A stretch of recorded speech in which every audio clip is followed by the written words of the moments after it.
Matala ka kaya Begel, solo flight ka. Solo flight ang gusto nitong sambayar ko na to.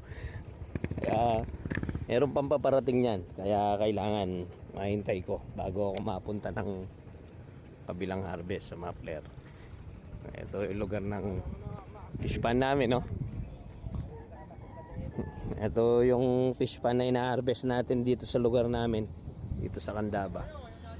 Maluwang, kaya kitang-kita ko kagad yung pagpupukot pag ganito kaluwang. Naglalagay sila ng division. Ayun, meron silang division doon sa bandang gitna. Tapos ang kagandahan dito sa kubo namin, nasa ilalim siya ng saresa. Ayan, paparating na rin yung ibang bayar namin. Mga tao, yun o, masasakyan. Pre, kasama mo yung isa. Yan. Dito may pasok. Karing panel pala to. Yan. Sino yun? Pausan mo niya pare, malapit niya again. Raymond. Tawagin nyo na si Raymond. Mahilig yung kakawani ah. Ayan, may ayusin siguro sa motor niya. Tingnan nyo naman po yung lugar dito kung gaano ko kapresko. Nasa ilalim pa siya ng ano. Kaya hindi nabibilad po yung yero, no? Sa ilalim siya ng saresa eh. Ayan o. Oh.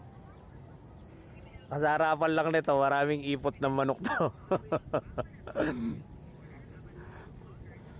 Sep, may pintura tong bubunga yero mo ah. Ipot ng manok.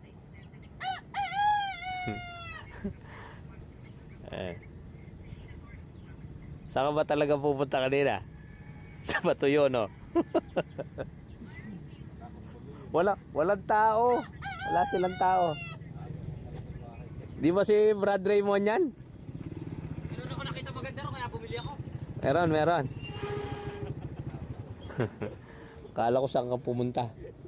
Marami yung dumadaan ngayon sa Delta, oh. Ayan, oh. Kitang-kita yung mga tao dahil pa traffic sa taas. Oh. Kinakausap ka, ba't di ka umarap?